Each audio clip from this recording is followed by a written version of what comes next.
Hola, ¿qué tal? Soy Imer Obando. Tributos fiscales, recursos fiscales, impuestos, multas, Estado. ¿Por qué debo pagar impuestos? Y esta serie de términos que asustan. Todo esto queremos tratar de entenderlo en este video de manera sencilla, práctica y muy dinámica. ¿Para qué se usan los impuestos? ¿A dónde van? ¿Quién los usa? ¿Cómo deberían utilizarse?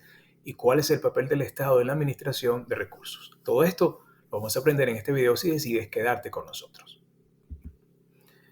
Lo primero que debes saber es que los impuestos y los tributos son parte de la vida cotidiana de cada persona. Pero ¿quién es el encargado de cobrarlos? ¿Quién dice cómo se deben de cobrar?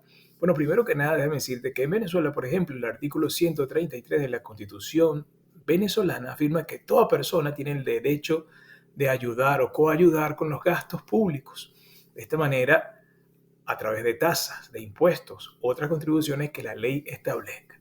Así que el Estado tiene un papel fundamental en la recaudación, en la definición de los ingresos, los impuestos y las tasas, y tiene un uso adecuado para cada cosa. Ahora, ¿qué es el Estado Nacional? Debemos partir primeramente de aquí. Bueno, el Estado es el ente, es la organización que organiza, que controla, que dirige el país donde vives. De manera simple, se ha podido determinar que el estado está compuesto de varios ítems. Entre ellos tenemos el territorio, es el lugar geográfico que marca tu mapa donde tú vives, tu país. Luego la población, en este caso seríamos tú y yo, todas las personas que hacen vida en el país. También está lo que sería el gobierno, que sería la parte organizativa que ejerce el poder político para poder dirigir y administrar el país. Y también está la soberanía, que obviamente tiene que ver con la autoridad para poder tomar decisiones dentro de ese país. Ahora, no menos importante o de manera de conclusión de lo que significa el Estado, es una asociación de la comunidad, es una forma de gerente, es quien administra los recursos de la nación donde vivimos. Es el órgano que también se encarga de regular y aplicar leyes y estatutos y representan al país delante del mundo. Así que el Estado puede ser la persona designada, es como un gerente que designa un cuerpo de socios de una empresa para que represente sus intereses. De igual manera, el Estado representa los intereses de cada participante de la nación, es decir, de cada venezolano. Por otro lado, el Estado tiene que ver con la administración pública. ¿Pública por qué? Porque administra los recursos de la nación. Así que todos los asuntos que beneficien a las personas de la nación son responsabilidad del Estado.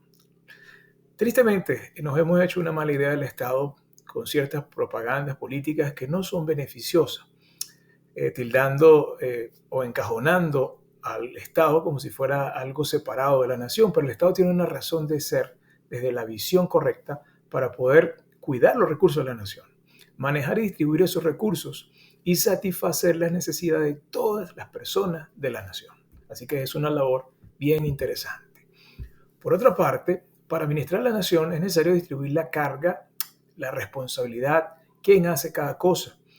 Y en materia de tributos, impuestos, recaudaciones, tasas, es importante determinar quién hace cada cosa. Ya sabemos, y la Constitución afirma que todos, tú y yo, tenemos el derecho y el deber de contribuir con nuestros impuestos para el beneficio de la nación.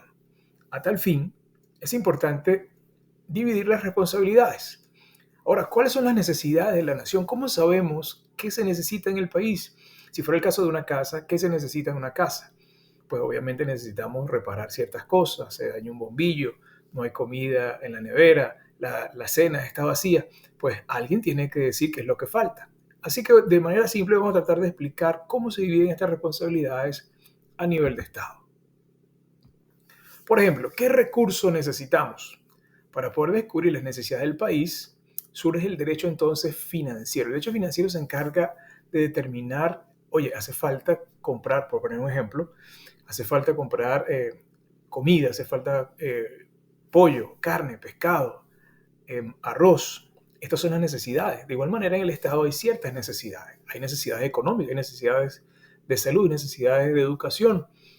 Entonces, para poder saber qué se necesita, buscar los medios, saber qué va a cada lugar, el derecho financiero se encarga de determinar las necesidades del país y asignar como los espacios de qué se puede necesitar. Mas, sin embargo, no determina cómo, pero simplemente son los que se encargan de definir las necesidades y las normas de uso de cada recurso que se puede obtener para un fin determinado. Entonces, entendiendo esto, hay que establecer las bases. ¿Cómo se va a conseguir el recurso? Es decir, ya sabemos lo que hace falta en la casa, ¿verdad? Hace falta comida. ¿Cómo la conseguimos? Bueno, hay que determinar ciertas normas o hay que salir a trabajar, hay que pedir o quién sabe qué otra cosa hay que hacer, pero para poder determinar cómo hacerlo, entonces, en el ámbito del Estado, surge el derecho fiscal. El derecho fiscal es el que va a determinar cómo se van a obtener esos recursos y las normas que se van a utilizar para alcanzarlas. Va a aplicar los diferentes controles, va a establecer las leyes y las normativas para poder garantizar que los recursos lleguen y puedan ser bien administrados. Y también va a incorporar principios, va a incorporar normas para que tanto los tributos, los créditos y todos los departamentos y todos los que hacen vida económica en el país, sean bancos, sean comerciantes, puedan aportar a la nación. Así que en esta segunda parte establecemos las bases de cómo se consiguen los recursos. Pero, no menos importante, están los medios de recaudación y aplicación. ¿Cómo vamos a recaudar eso? ¿Qué normas vamos a aplicar para eso? ¿A través de qué procedimiento? Es decir, ya sabemos lo que necesitamos en casa, ya sabemos qué hay que hacer, hay que salir a trabajar. Ahora viene la parte práctica y es el derecho tributario. De esta manera sencilla, entonces, se entiende que el derecho tributario se encarga de aplicar la recaudación, es decir, salir hacia el mercado. Y las diferentes sanciones, beneficios, multas, contribuciones, todas las materias que tienen que ver para poder hacer aplicable la recaudación de los recursos. Entonces, de esta manera, podemos entender que el poder tributario del Estado se divide en estas tres fases. La fase financiera, donde de alguna manera sabemos qué es lo que se necesita, luego la parte fiscal, lo que se determina para poder satisfacer las necesidades, y por último, entonces, la parte tributaria, que es la que va a dictar las normas de cómo se va a aplicar lo que se necesita para satisfacer las necesidades. Ya en conclusión, para cerrar ya la historia, ¿quiénes deben pagar impuestos y tributos? Pues todos los que hacemos vida en el territorio nacional estamos obligados, y también debería ser por condición, por entendimiento. Yo vivo en este país, yo vivo en esta casa, tengo que aportar para ella, así que si usted vive en Venezuela, debe aportar a eso. ¿Con qué propósito serían los impuestos y los tributos? Bueno, para beneficiar, aportar todas las situaciones que se necesiten en el país. Reparar calles, hospitales, soberanía nacional, etc. Esos son el propósito con el cual se utilizan los impuestos y las recaudaciones totales, es decir, satisfacer las necesidades del país. Y si no lo usan como debe ser, es una pregunta que todo el mundo se hace. Y muchas personas incluso no quieren pagar impuestos ni tributos porque afirman que se va a ser utilizado el dinero mal. Ese no es su problema. Nuestro problema, nuestra responsabilidad es cumplir, contribuir, no cuestionar cómo se utiliza. Y por último, ¿quién determina qué se necesita a nivel de Estado? Pues precisamente el derecho financiero recopila los requerimientos para poder distribuir y satisfacer las demandas de la carga nacional de gastos que el país puede tener. ¿Quién establece la forma de obtener recursos? Precisamente el derecho fiscal se va a encargar de tal situación. Y esta va a determinar cómo se van a obtener los recursos, cómo se van a conseguir. Y por último, ¿quién aplica? Pues quien aplica y quien ejecuta precisamente el derecho tributario se va a encargar de determinar la forma de recaudación, los métodos de obtención y la puesta en marcha de la recaudación. De esta manera, entonces, entendemos que el poder tributario del Estado tiene que ver precisamente con estos tres elementos clave que entienden las necesidades, buscan la forma para satisfacerlas y luego aplican las diferentes acciones para poder satisfacer las necesidades de la nación. Esperamos que haya sido de entendimiento el video y te quede claro que tenemos una responsabilidad con nuestra nación, con nuestro Estado. Dios te bendiga. Feliz día.